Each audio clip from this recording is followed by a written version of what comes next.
Hello, everybody, and welcome to the Sarah Has Things to Say podcast. I'm your host, Sarah McCallion, and welcome to episode 3. So today's episode is going to be the theme of turning pain into purpose. As most of you guys know, if you've been following me for a little while or you've started listening to my podcast, I am a single mom of 2 boys, and this journey has not been an easy one, but it's one that I feel other people can relate to and have probably been through similar things. For me, it's truly a journey of turning my pain into purpose and creating a life for myself of meaning and intention and being the person who's more able to raise my boys in a way that I feel is healthy and safe, and making sure that they have a home that they can come to that they feel is a safe place. So this story sort of starts about 3 or 4 years ago. It was 2020 when I experienced my first year of being alone with my boys. And essentially, instead of going into the whole downfall of the relationship or how the relationship ended or what happened during the relationship, this podcast in particular is going to be more specifically on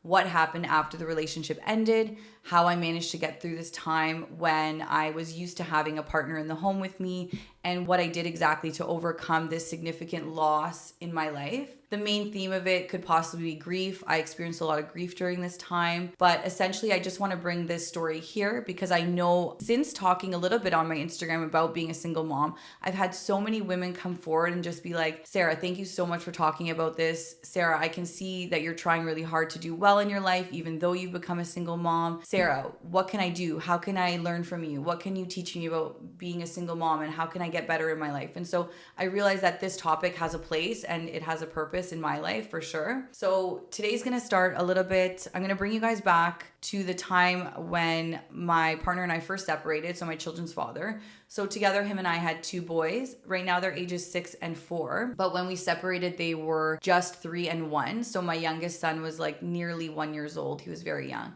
So in the beginning, it was just me and my boys. My children's father wasn't involved at that time, that he had a lot going on. And so there were some significant issues that made it difficult for him to be present in the relationship at that time. So I was living alone in a condo by myself with my 2 boys. And the first part about the story is just essentially how dramatic the shift was from being in a home where I had a partner, where there was a dual income home, to now a single home, single income, just myself, me worrying about being the dad, being the mom, taking on the responsibilities of dad and mom all in one. I can tell you that this time for me, it was one of the most challenging things I've ever been through in my entire life. In another podcast, actually in episode 4, I'm going to bring to you a little bit about what postpartum depression is like, because I had experienced that. And I thought when I was going through that was the most difficult thing I'd ever gone through.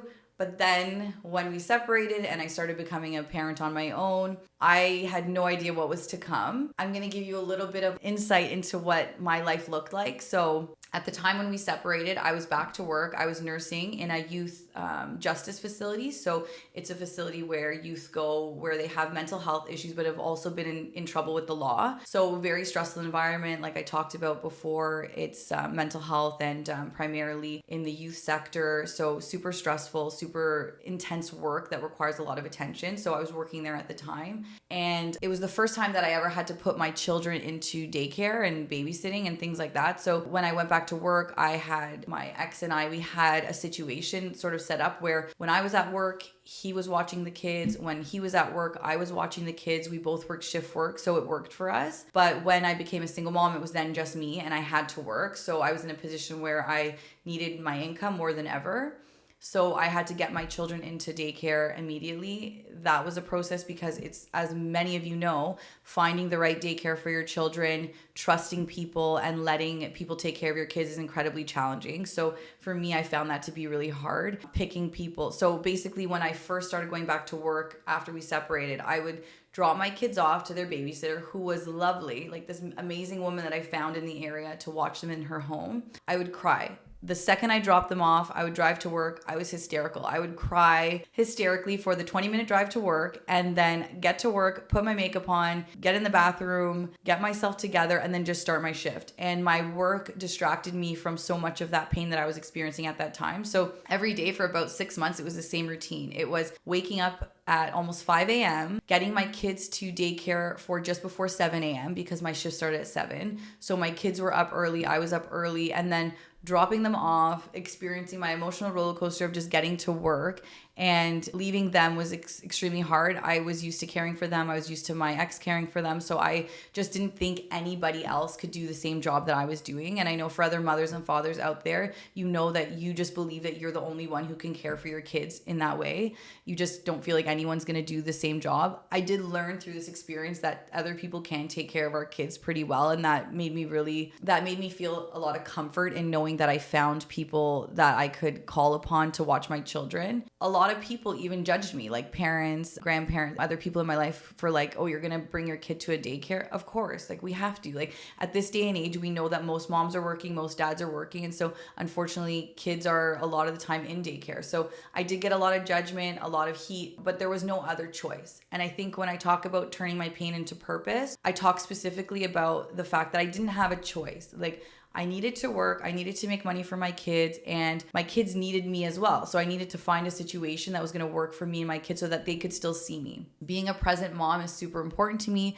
and it was something that I wanted to be around for my kids. I want to see them grow up. So knowing that I could work and have them in care, but also be home at a decent time where I could still read them stories, still tuck them into bed, and still be around them was really, really, really important to me. So I had to find that dynamic. But what I also want to bring up and what I want to talk about is the fact that when I was having this routine of going to work, crying, getting to work, and then pulling myself together and getting my shit together and starting my shift and being present for the kids that I was working with, severely dysregulated children that I was seeing at work, having so many mental health issues, I was just throwing my whole self into taking care of them, taking care of my kids, and not so much taking care of myself at that time, but trying to work that into the whole healing process from being separated. So the other part about it was that my ex and I, we had actually met and were functioning in our relationship through the place that we worked. So him and I both worked together. So I was showing up to this workplace where everybody around me knew that I was separated and knew that my partner and I had split up, had known that we had these two kids. They knew everything about my life essentially. And so that was very challenging. I faced a lot of judgment and criticism at work. A lot of people would say things that were out of pocket, to say the least. I had heard comments that people were saying like, oh my God, what did this woman do that this man left her? Oh my God, she must be the worst person. She must be this, she must be that. And all the things that were said about me after the separation to be harmful didn't really get to me at first, but I can also tell you I was already thinking those things myself. Like, why did this happen to me? Why didn't I get to have the family that I wanted? As I mentioned before, I was really fixated for a long time in having this strong family, having a partner, having a kids, and raising kids with a partner. And, I never saw myself, or I never thought I would become a single mom. And so when it happened to me, at first I was just like, why is this happening? What can I do to change this or fix this? And really there was nothing I could do at that time. So it was just a matter of sorting out my life and creating a new story for myself. And so when I talk about having no choice, there was no choice. There was no option. I had to pick myself up. I had to work. I had to be there for my kids, and there wasn't going to be another alternative. There wasn't going to be me leaving my kids or me ever abandoning them. It was going to be me showing up for them in the best way that I knew how to at that time. So a lot of my days looked like picking my kids up from daycare, going home, doing some kind of activity with them, making dinner, getting them ready for bed. And then, to be honest, for months, it was just going to bed right away. Like I would go to bed almost immediately after they fell asleep, just so that I didn't have to deal with all the pain that I was experiencing. I think people have a really hard time talking about pain, and they have a really hard time accepting that pain is a part of life.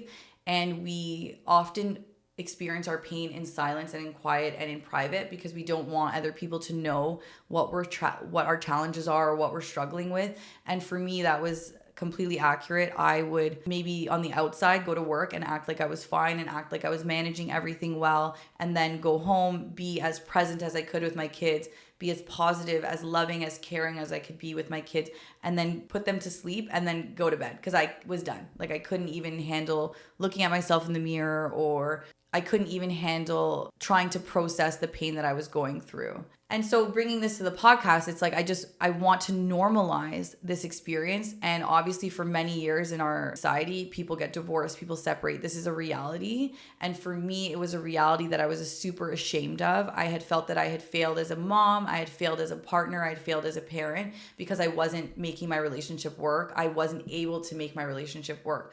I wasn't able to fix the problems that we had, and I wasn't able to fix the household that I thought I was going to create for my kids. So learning how to be on my own after not being on my own for a while, after living with someone, was extremely hard. And so there's a part of this story that I really want some people to feel and to listen to, because it's like when you can kind of put yourself in this position, you'll understand just like one part of how challenging it was. So, and I'm bringing it here because it's embarrassing as hell, but it's my story and this is part of it. And I probably didn't tell anybody about this when it was happening, but that's okay. So I had moved into a new condo where I was living with my 2 kids, and like going home, putting my kids to bed, going to sleep, and just trying to get through each day during this time.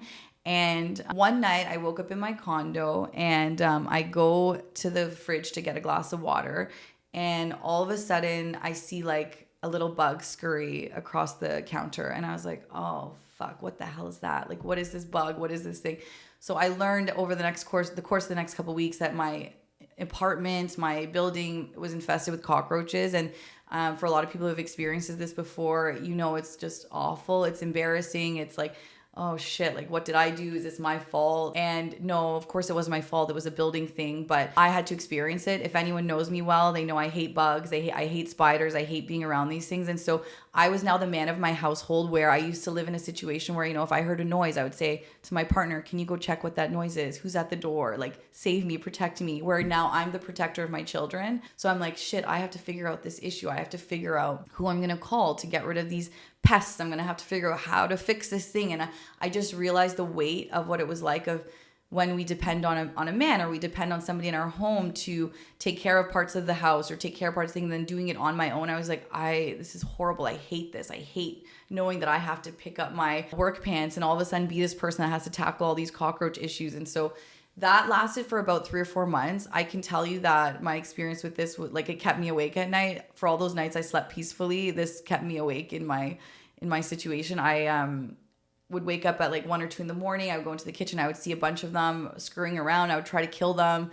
Then I learned that you're not supposed to try to kill them. So it was this whole experience for months while I was just becoming a single mom, trying to manage the load of like groceries and finances and all these things on my own. And so most days when I would go to work crying, it was just because I couldn't handle all these emotions that I was feeling and all this stress. But cockroaches aside, that issue was able to get sorted. It got fixed in the time that I was at the condo, and luckily enough, I was able to move into a place that I was then able to make the home for myself that I really, really wanted with my kids. So if you're somebody who's just become a single mom, a single parent, a single dad, this podcast is definitely for you, because I'm going to touch upon some of the issues that I felt and I experienced. One of my biggest pieces of advice for people who are just going through the process of becoming a single mom or a single parent, single dad, is get a lawyer sooner rather than later. Maybe this doesn't mean that you're going to actively pursue legal action against your ex-partner, or you're going to pursue any kind of legal situation. But my biggest advice is that you are not in the emotional state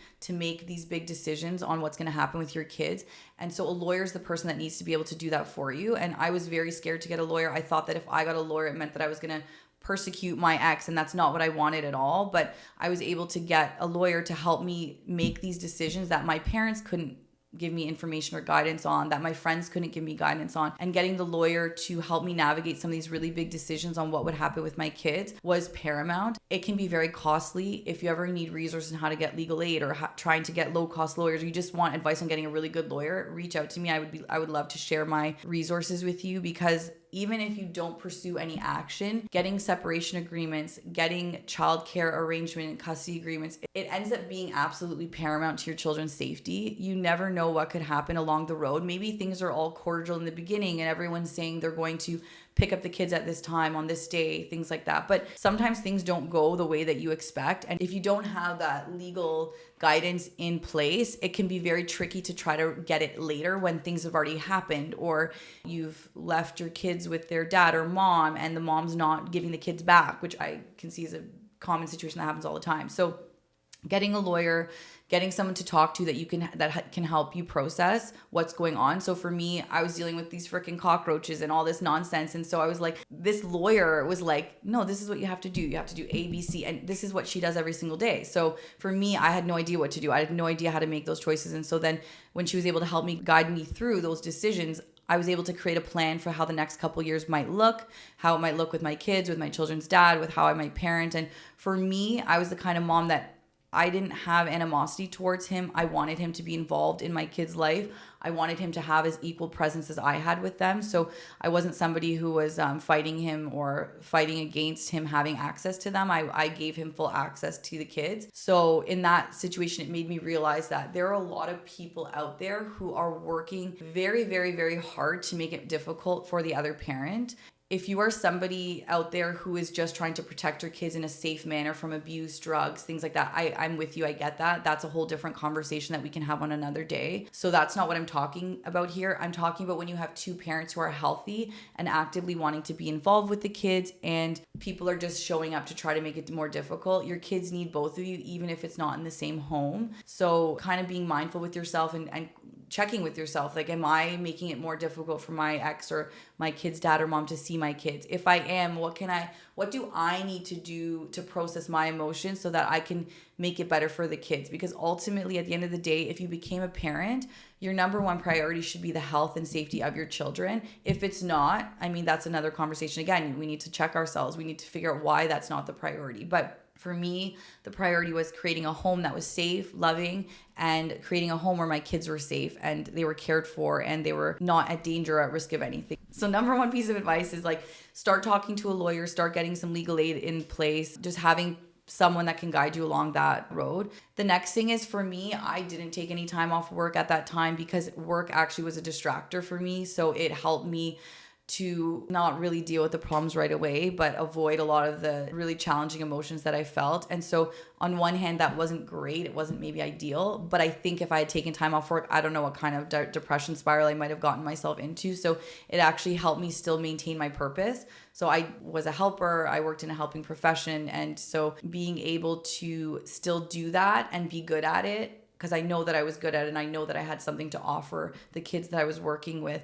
It allowed me this escape from the problems that I was having at home. And so I really appreciate that. One thing I learned, and this is kind of advice number 2, and this one kind of sucks to have to say out loud, but the people that you think are going to be there for you and the people that you have in your life right now, or the people that you thought, would lend a hand or be the best source of support for you, might not be. I've had to learn along this road of life very difficultly that we are alone. And I know a lot of people, we hear this all the time, is like, you're born alone, you die alone. But what happens along the journey and feeling alone in your life when you're going through challenging things is something that I've really struggled with. I find it really isolating and lonely to have to be going through problems on my own. So the second piece of advice is figure out who's on your team and figure it out pretty quickly, because you're going to have a lot of people judging you. You're going to have your family judging you, your friends judging you. You're going to have people that are actually telling you to stay in an unhealthy relationship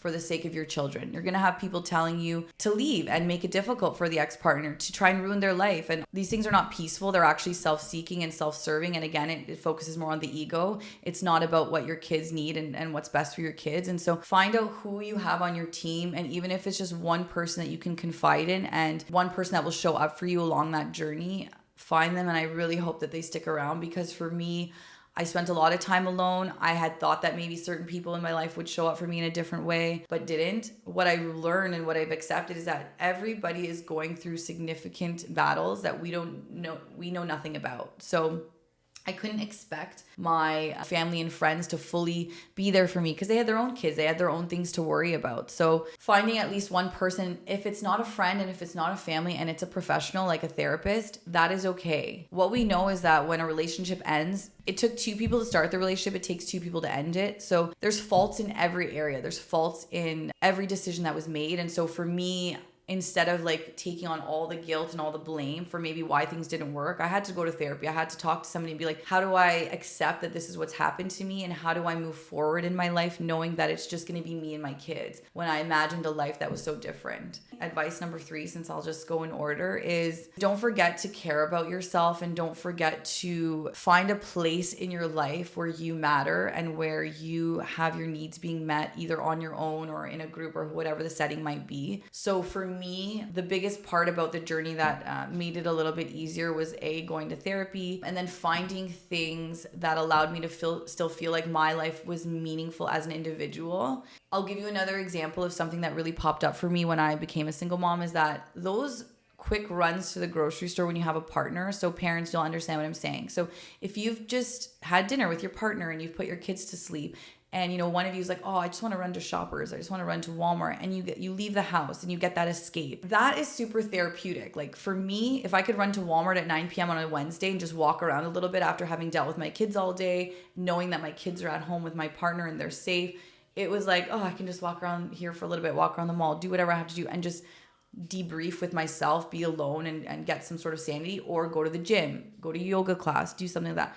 When I became a single mom, all of my coping mechanisms that I felt helped me, I also felt like they were taken away from me. I felt like those moments that I had where I had somebody to lean on and somebody to rely on for everyday things was gone. I couldn't just leave the house at 9 p.m. and leave my kids sleeping. I wouldn't have done something like that. So, and I don't recommend anyone doing that. Please don't leave your kids at home alone.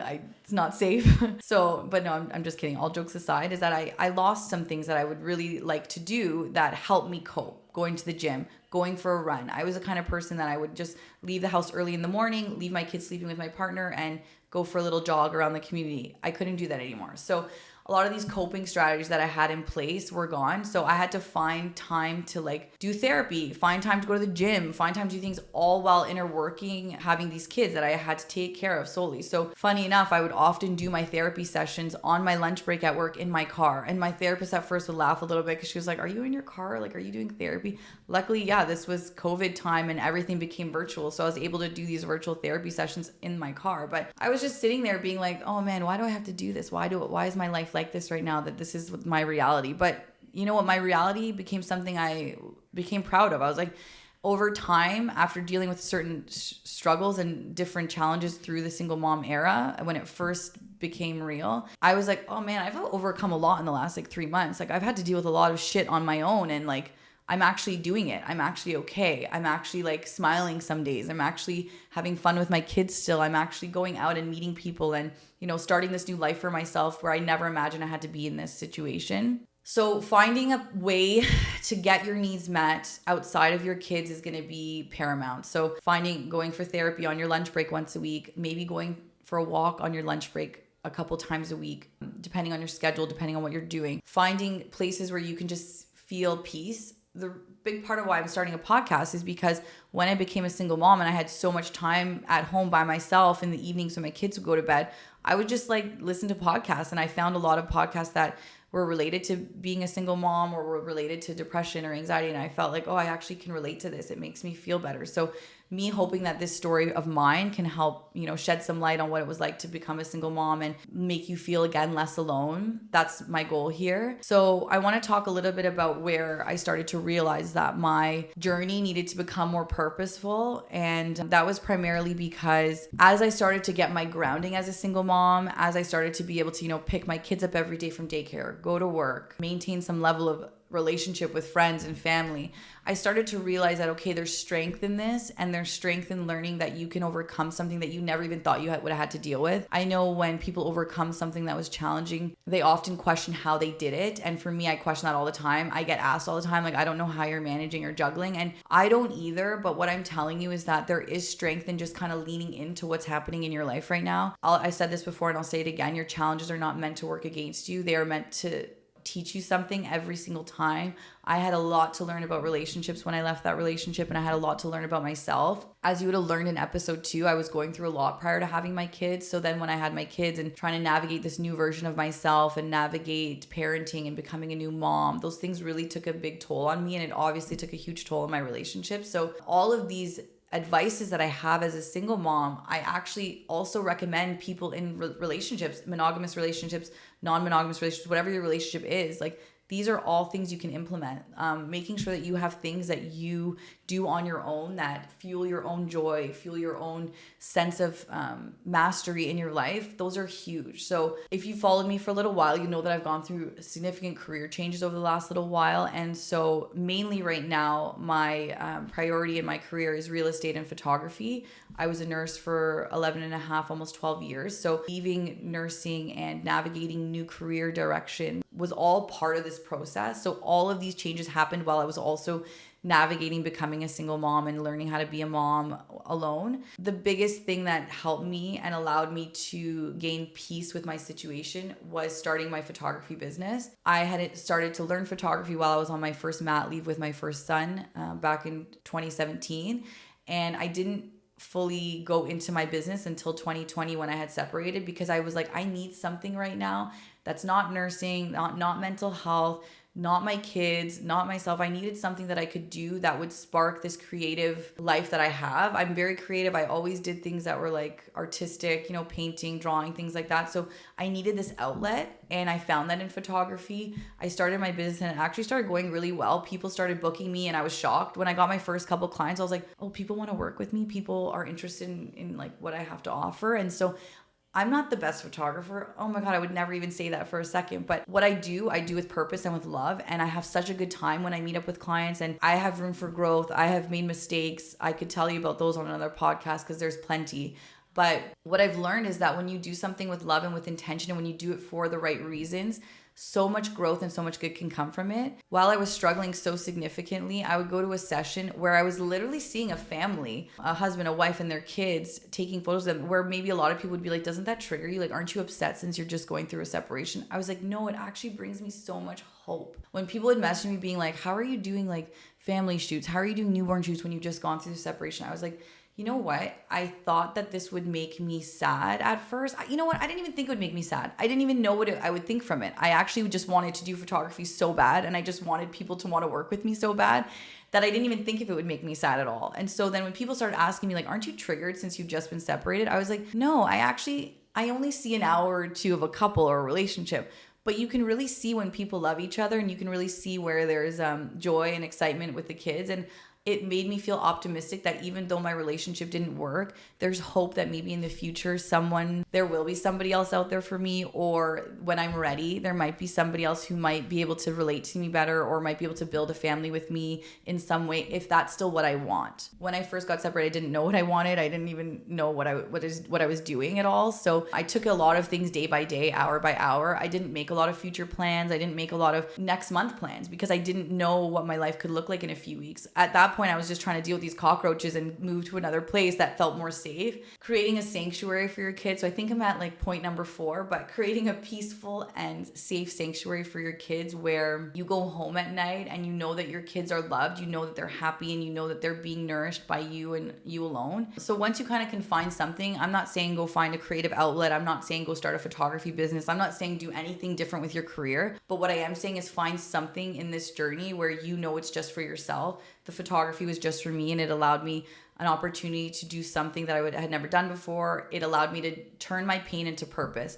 That's what the photography did for me. It gave me purpose in something really, really challenging, and from it blossomed this new person that I was. I was more confident in myself. I was more eager to take risks on myself. And so I would say find something that you can do that guides your purpose, because we all have a purpose on this planet. I don't care what anyone else says, that they might think differently, and that's okay. This is my view alone. But every interaction you have with somebody, every connection that you make has meaning. So all those families that I met doing photography, all of these relationships I've built has formed this source of community for me where I'm just so grateful for it. And I just can't wait to see where it'll continue to go over the next few years. But yeah, and then finally like creating that safe place. So when I first became a single mom, like I was saying before, I didn't feel like I had the safety and the sanctuary in my own home, and that was paramount to me. So I thought like the energy that I bring in, whoever comes into this home, I have to protect it. I have to protect my kids at all costs.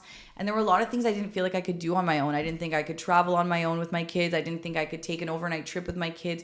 There were so many things that I felt like I wasn't able to do. And I'm going to talk about that in future podcasts because it's a whole thing of its own. But learning how to trust yourself again, learning how to trust that you are capable of protecting yourself and your children, even though sometimes in traditional homes with men and women, the woman sometimes does feel like they have to get their protection from their partner, which I think is a beautiful thing. I see women and men I see like the ease and the comfort that a woman gets from her partner. And I think I think it's lovely because it's so nice to be able to put that on somebody else and to embrace it in that way, and for the man to feel like they're doing something that is protective. But for me, I had to learn that on my own. I had to learn how to protect myself and my kids on my own. I was always someone who was protective over myself and children, and working with children. I mean, I always had that in me, but it really came out when I became a single mom. So finding that safety in your home, that sanctuary, making your home the safest place for your kids, being very cautious of who you bring in, being very cautious of who's around your kids. All those things are incredibly important. You don't always figure out right away what people want from you, their intentions. But what I do know is there's a hell of a lot of stigma around single moms and what they're willing or not willing to do. And so to debunk some of those is that we're not just here looking for, oh my God, not to go into debunking all the stereotypes today about single moms, because that's a whole other episode. But primarily what you need to do for yourself, and it's going to bring you that sense of mastery, is make sure that you know that what you're doing in your home is safe, and making sure that your kids feel safe and loved. So to cover some of the main points that I brought up today, I think what you can see is that during the initial parts of this separation, it was really challenging. I was going to a workplace where I felt like I was being judged every day. I felt like no one was actually reaching out to help me and be like, hey, Sarah, are you good? Like, do you need anything? It was more like I knew what that person was saying behind my back. I knew what this person was saying behind my back. And so what I realized is that if I don't really have anyone in my life that's showing up for me, I have to show up for myself. And if that's what I have to do for the rest of my life, I would rather learn how to do that successfully than rely on other people who are really not there for me. And so that's another thing, is just like, is knowing that. So obviously you can imagine that I had to leave that job, which I did. It was too triggering for me to be at a job where I used to work with my ex and things like that. So I found a new job in nursing, and I was able to start a fresh start where no one knew me. And it was a way to like just kind of get rid of some of those old perceptions I had of myself, or like where people were talking about me. So that was one thing I did. Was able to start therapy. I was able to do these things. But what I want to remind you of, and what I want to remind people of, is like all of these coping mechanisms that we do for ourselves, they're often very costly and expensive. And so for me, investing in therapy or investing in a gym or investing, like all these things come with great cost investments. And so most people can't afford these things. And it's like, that's the whole problem with our society, is the things that are good for us are not easily accessible. A good lawyer, not accessible to people who can't afford it. A good gym, a good, good nutrition, good food, all these things, like they come with cost. So it's like finding a life where you can make your money go the furthest or have your needs met in a way. Like, I mean, I know for sure I resented people who got to like move in with their parents or financially be taken care of by other people or their exes. Like for me, that wasn't the case. I had to live on my own. I had to pay my own bills. I had to deal with all this stuff by myself. So I didn't have parents to move in with. That just wasn't an option for me. And I didn't have anyone that was willing to, support me in that way. So I had to overcome some of these resentments where I was like, man, it must be, it must be a lot easier if you have parents to live with and you don't have to worry about the finances. But I know that comes with other challenges. But for me, getting over some of those resentments that I had, getting over that why me, why is this happening to me, and that victim mentality, realizing that although this thing happened, it doesn't need to be who I am, and it doesn't need to be my whole identity or shape what I'm capable of or shape the life that I'm meant to live. To wrap this podcast up, you can probably guess I have way more advice on this topic, but I don't want to overload you with too much today. But what I want to say is, if you've just become single, if you have just become a single parent, dad, mom, please give yourself grace. Please give yourself patience, forgiveness. You are not in this alone, even though it feels extremely isolating. Your situation is something other people are experiencing, and the more you actually talk about it, the more connection you'll find in it.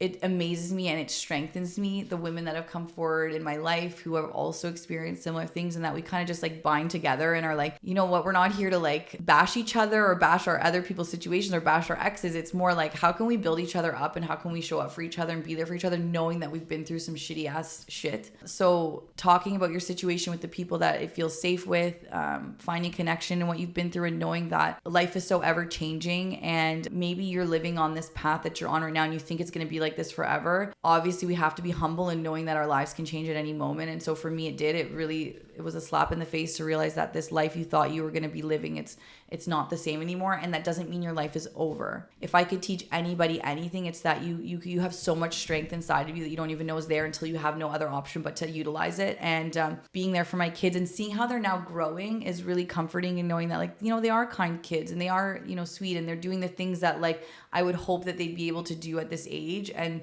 knowing that, okay, maybe I am doing something right, even though it's on my own, and even though I was judged heavily for becoming a single mom. Dads, I'm giving it all to you. Single dads are incredible. Single moms are incredible. You guys are just, this is a community of people that only we can understand what's going on with us. But if you are showing up for your kids and you're making the kids' health a priority, I'm here with you and I see you, and keep doing what you're doing. And there's going to be more to come on advice as single parents. But I think this wraps up this podcast today, and I hope you've learned something, or I hope you can share this with somebody that might also be going through this. And thank you so much for listening.